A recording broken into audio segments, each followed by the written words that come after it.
ಮುಖ್ಯವಾಗಿ ನಾನೊಬ್ಬ ಪ್ರೇಕ್ಷಕನಾಗಿ ಬಂದಿದ್ದೆ ಇವತ್ತು. ಆದರೆ ನನ್ನ ಮಗಳು ಸುಷ್ಮಾ, ನನಗೂ ಈ ಗುಬ್ಬಿ ವೀರಣ್ಣವರ ಕುಟುಂಬಕ್ಕೂ ಒಂದು ನಂಟಿದೆ.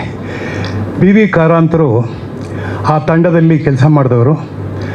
ಅದ ನಂತರ ಅವರು ದೆಹಲಿಗೆ ಹೋಗಿ ಮತ್ತೆ ಬೆಂಗಳೂರಿಗೆ ಬಂದಾಗ ನಮಗೆ ಪರಿಚಯ ಆಗಿದ್ದು ಗುಬ್ಬಿ ಕಂಪ್ನಿಯವರ ಆ ಮನೆ ಗಾಂಧಿನಗರದಲ್ಲಿ. ಆಮೇಲೆ ಅನೇಕ ನಾಟಕಗಳು ಮಾಡಿದ್ವಿ, ಸಿನಿಮಾಗಳು ಮಾಡಿದ್ವಿ, ಎಲ್ಲ ಮಾಡಿದ್ವಿ. ಒಂದು ಕಾಲಘಟ್ಟದಲ್ಲಿ ಜಯಶ್ರೀ ಅವರು ಮದುವೆಯಾಗಿ ಸುಷ್ಮಾನ ಮಗುವಾಗಿ ನನ್ನ ಕೈಯಲ್ಲಿ ಬಿಟ್ಟಾಗ ಬಹಳ ಒಂಥರ ರೋಮಾಂಚನ ಆಯಿತು. ಈಗ ಆ ಮಗು ಬಂದು ಇವತ್ತು ಫಾದರ್ಸ್ ಡೇ ಈ ಒಂದು ಕಾರ್ಯಕ್ರಮಕ್ಕೆ ನಿಂತು, ಅಪ್ಪ ಮಾಮ ನನಗಿದನ್ನು ನಡೆಸ್ಕೊಡ್ಬೇಕು, ಸ್ವಾಗತ ಭಾಷಣ ಮಾಡಬೇಕು, ಪ್ರಾಸ್ತಾವಿಕ ನುಡಿನಿ ಹೇಳಬೇಕು ಅಂತಂದ. ಆಮೇಲೆ ನೋಡಿದ್ರೆ ಎಲ್ಲನೂ ಆಗೋಯ್ತು, ವೆಲ್ಕಮ್ಮು ಆಗೋಯ್ತು, ಪ್ರಾಸ್ತಾವಿಕ ನುಡಿನೂ ಆಗೋಯ್ತು. ಆದರೆ ಒಂದು ಇವತ್ತು ನಾವು ಆ ಮಗುಗೆ ನಾವು ಬೆಂತಟ್ಟಬೇಕು. ಖಂಡಿತವಾಗಿಯೂ ತಂತಾನಾಗೆ ಬೆಳೆದಿದ್ದಾಳೆ ಅವಳು.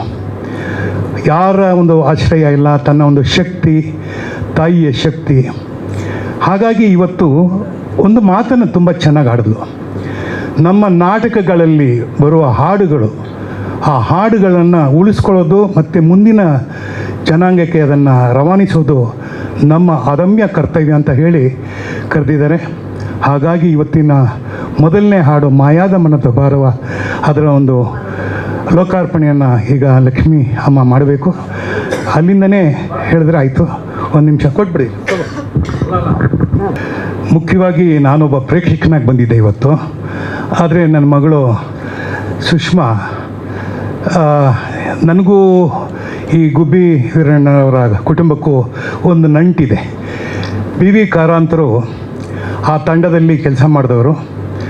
ಅದ ನಂತರ ಅವರು ದೆಹಲಿಗೆ ಹೋಗಿ ಮತ್ತೆ ಬೆಂಗಳೂರಿಗೆ ಬಂದಾಗ ನಮಗೆ ಪರಿಚಯ ಆಗಿದ್ದು ಗುಬ್ಬಿ ಕಂಪ್ನಿಯವರ ಆ ಮನೆ ಗಾಂಧಿನಗರದಲ್ಲಿ. ಆಮೇಲೆ ಅನೇಕ ನಾಟಕಗಳು ಮಾಡಿದ್ವಿ, ಸಿನಿಮಾಗಳು ಮಾಡಿದ್ವಿ, ಎಲ್ಲ ಮಾಡಿದ್ವಿ. ಒಂದು ಕಾಲಘಟ್ಟದಲ್ಲಿ ಜಯಶ್ರೀ ಅವರು ಮದುವೆಯಾಗಿ ಸುಷ್ಮಾನ ಮಗುವಾಗಿ ನನ್ನ ಕೈಯಲ್ಲಿ ಬಿಟ್ಟಾಗ ಬಹಳ ಒಂಥರ ರೋಮಾಂಚನ ಆಯಿತು. ಈಗ ಆ ಮಗು ಬಂದು ಇವತ್ತು ಫಾದರ್ಸ್ ಡೇ ಈ ಒಂದು ಕಾರ್ಯಕ್ರಮಕ್ಕೆ ನಿಂತು, ಅಪ್ಪ ಮಾಮ ನನಗಿದನ್ನು ನಡೆಸ್ಕೊಡ್ಬೇಕು, ಸ್ವಾಗತ ಭಾಷಣ ಮಾಡಬೇಕು, ಪ್ರಾಸ್ತಾವಿಕ ನುಡಿನಿ ಹೇಳಬೇಕು ಅಂತಂದ. ಆಮೇಲೆ ನೋಡಿದ್ರೆ ಎಲ್ಲನೂ ಆಗೋಯ್ತು, ವೆಲ್ಕಮ್ಮು ಆಗೋಯ್ತು, ಪ್ರಾಸ್ತಾವಿಕ ನುಡಿನೂ ಆಗೋಯ್ತು. ಆದರೆ ಒಂದು ಇವತ್ತು ನಾವು ಆ ಮಗುಗೆ ನಾವು ಬೆಂತಟ್ಟಬೇಕು. ಖಂಡಿತವಾಗಿಯೂ ತಂತಾನಾಗೆ ಬೆಳೆದಿದ್ದಾಳೆ ಅವಳು. ಯಾರ ಒಂದು ಆಶ್ರಯ ಇಲ್ಲ, ತನ್ನ ಒಂದು ಶಕ್ತಿ, ತಾಯಿಯ ಶಕ್ತಿ. ಹಾಗಾಗಿ ಇವತ್ತು ಒಂದು ಮಾತನ್ನು ತುಂಬ ಚೆನ್ನಾಗಿ ಆಡಿದ್ಲು. ನಮ್ಮ ನಾಟಕಗಳಲ್ಲಿ ಬರುವ ಹಾಡುಗಳು, ಆ ಹಾಡುಗಳನ್ನು ಉಳಿಸ್ಕೊಳ್ಳೋದು ಮತ್ತು ಮುಂದಿನ ಜನಾಂಗಕ್ಕೆ ಅದನ್ನು ರವಾನಿಸೋದು ನಮ್ಮ ಅದಮ್ಯ ಕರ್ತವ್ಯ ಅಂತ ಹೇಳಿ ಕರೆದಿದ್ದಾರೆ.